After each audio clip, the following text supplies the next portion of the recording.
Oke, di sini kami akan menjelaskan blockchain dan kriptografi dari mata kuliah Network Security. Oke, sebelum itu kami akan memperkenalkan diri dulu. Nama saya Tristan dengan NIM 066 dan teman saya Firman dengan NIM 073. Definisi blockchain. Blockchain disebut buku besar terdistribusi yang menyimpan data digital. Jaringan ini pada dasarnya adalah rantai komputer yang semuanya harus menyetujui pertukaran sebelum dapat diverifikasi dan dicatat. Blockchain menggunakan kriptografi untuk menjaga pertukaran tetap aman. Sejarah blockchain. Pada tahun 1991, awal mula teknologi blockchain. Teknologi ini dijelaskan oleh ilmuwan peneliti Stuart Haber dan W. Scott Stornetta. Mereka mengembangkan sistem dengan konsep rantai blok yang diamankan secara kriptografis untuk menyimpan dokumen yang diberi cap waktu. Pada tahun 2004, sistem reusable proof of work. Ilmuwan komputer dan aktivis kriptografi Halvini memperkenalkan sistem untuk uang digital. Pada tahun 2008, konsep teori blockchain terdistribusi. Satoshi Nakamoto meningkatkan desain untuk menambahkan blok ke rantai awal tanpa mengharuskannya ditandatangani oleh pihak terpercaya. Pada tahun 2016, blockchain yang stabil. Evolusi blockchain telah stabil dan menjanjikan. Kata blok dan chain digunakan secara terpisah dalam makalah asli Satoshi Nakamoto, tetapi akhirnya dipopulerkan sebagai satu kata, yaitu blockchain. Jenis-jenis blockchain, yaitu yang pertama ada public blockchain. Jadi teknologi yang didistribusikan ini tanpa izin, lalu siapapun dapat bergabung dan melakukan transaksi, dan di mana setiap rekan memiliki salinan buku besar. Yang kedua itu ada private blockchain, bekerja di lingkungan yang terbatas, berada di bawah kendali suatu entitas dan hanya peserta terpilih untuk mengakses jaringan. Konsorsium blockchain itu terdiri dari fitur blockchain publik dan pribadi, bersifat desentralisasi dan memiliki node validator. Yang keempat, itu ada hybrid blockchain, di mana kombinasi dari blockchain private dan public. Cara kerja blockchain. Secara teknis, blockchain adalah rantai blok yang dipesan dalam jaringan rekan yang tidak terpercaya. Setiap blok merujuk ke blok sebelumnya dan berisi data, hashnya sendiri, dan hash dari blok sebelumnya. Blok. Sebuah blok dapat menyimpan sejumlah uang, saham di perusahaan, sertifikat kepemilikan digital, suara selama pemilihan, atau nilai lainnya. Blok menyimpan detail terenkripsi tentang pihak-pihak yang interaksinya menghasilkan data yang disimpan di blok. Setiap blok juga memiliki hash. Hash ini adalah nilai yang dihasilkan dari string teks menggunakan fungsi matematika. Sebuah hash dapat dibandingkan dengan sidik jari karena setiap hash adalah unik. Perannya adalah untuk mengidentifikasi blok dan isi blok. Selanjutnya akan dijelaskan oleh teman saya Firman. Nah, di sini saya akan menjelaskan kenapa teknologi blockchain itu banyak digunakan pada saat ini. Yang pertama itu ada distribute atau desentralisasi ledger. Jaringan ini terhubung secara peer-to-peer, sehingga blockchain dikatakan jaringan terdistribusi atau desentralisasi, yang artinya sistem ini tidak dikendalikan oleh satu sumber sendiri. Proses ini merupakan proses antar node jaringan untuk memastikan informasi tersebut valid. Nah, yang kedua adalah sistem yang transparan. Karena sifat terdesentralisasi dari blockchain, semua transaksi dapat dilihat secara transparan. Siapa saja yang terhubung antar node dapat melihat transaksi ini secara langsung.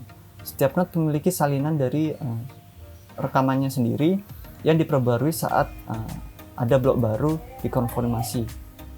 Kemudian yang ketiga ada keamanan yang ditingkatkan. Nah, dalam teknologi blockchain, transaksi didasarkan pada kepercayaan dan kesepakatan, bahkan sebelum data itu dicatat. Nah, informasi dibagikan di jaringan komputer yang besar, bukan di satu server, sehingga peretas sangat susah untuk menemukan informasi dari blockchain itu sendiri. Selain itu, apabila konten blok ditambahkan di akhir, sangat sulit untuk kembali dan mengubah konten dari blok tersebut, kecuali node yang memiliki otoritas.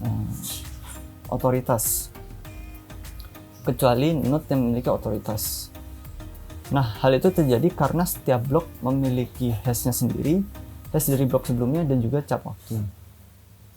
Kemudian hubungan kriptografi dan blockchain. suatu jaringan perlu dilakukan enkripsi.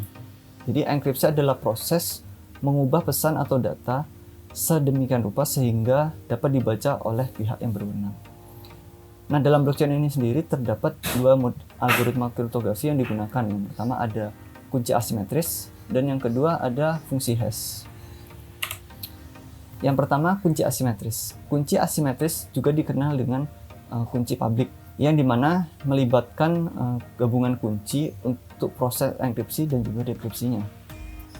Algoritma kunci asimetris ini menghasilkan pasangan kunci, di mana kunci publik itu disebarluaskan ke jaringan internet secara terbuka dan kunci private itu disimpan dan dijaga kerahasiaannya. Untuk proses pengiriman datanya, sebelum pengguna satu mengirimkan data ke pengguna lainnya atau kedua, pengguna satu akan menggunakan kunci publik dari pengguna kedua untuk mengenkripsi data yang akan dikirim. Nah, pengguna penerima atau pengguna kedua itu akan menggunakan private key yang terkait dengan proses enkripsi data sebelumnya itu untuk melakukan dekripsi dan membaca informasi di dalamnya. Nah, yang selanjutnya adalah fungsi hash. Fungsi hash memiliki peran utama dalam menghubungkan blok dengan blok lainnya, dan juga untuk menjaga integritas data di dalam blok tersebut. Setiap perubahan dari blok dapat menyebabkan inkonsistensi dan merusak blok sehingga datanya tidak valid lagi. Hashing dalam kriptografi memanfaatkan cipher atau algoritma untuk mendapatkan nilai hash dengan panjang tertentu. Blockchain umumnya menggunakan algoritma SHA-256 untuk fungsi hashnya. SHA sendiri adalah Secure Hash Algorithm, yaitu fungsi algoritma hash untuk memverifikasi bahwa data itu valid atau tidak berubah lagi. Nah, nextnya adalah karakteristik dari hash. Karakteristik dari hash yang pertama yaitu deterministik. Deterministik ini adalah seberapa banyak input yang masuk ke dalam fungsi hash tentu akan menghasilkan output dengan panjang yang sama. Nah, kemudian yang kedua adalah unik. Unik di sini artinya input yang masuk ke dalam fungsi hash ini tidak akan memiliki output yang sama. Nah, yang ketiga adalah irreversibilitas. Irreversibilitas adalah di mana teknologi dan teknik yang ada saat ini tidak akan bisa menemukan input asli dari suatu output. Nah, yang keempat adalah cepat, di mana komputasi dari fungsi hash ini lebih cepat sehingga proses transaksi juga tentunya akan lebih cepat. Nah, yang terakhir adalah efek longsoran. Efek longsoran ini adalah seberapa kecil input yang dimasukkan akan menyebabkan output yang sama sekali berbeda. Jadi ini juga yang disebut dengan unik. Kemudian next, yang terakhir adalah tanda tangan digital. Jadi umumnya public key memerlukan sebuah digital signature atau tanda tangan digital untuk memverifikasi kepemilikan. Tanda tangan digital juga memegang kualitas non-repudiation yang membuatnya mirip dengan tanda tangan pada dunia nyata. Tanda tangan digital inilah yang memastikan bahwa blockchain itu valid datanya dan diverifikasi dengan benar. Nah, mungkin sekian saja materi yang bisa kami sampaikan tentang hubungan kriptografi dan blockchain. Apabila ada salah-salah kata atau penyampaian kita yang tidak benar, mohon dimaafkan, dan apabila video ini bermanfaat, mohon di like dan di share. Sekian dan terima kasih.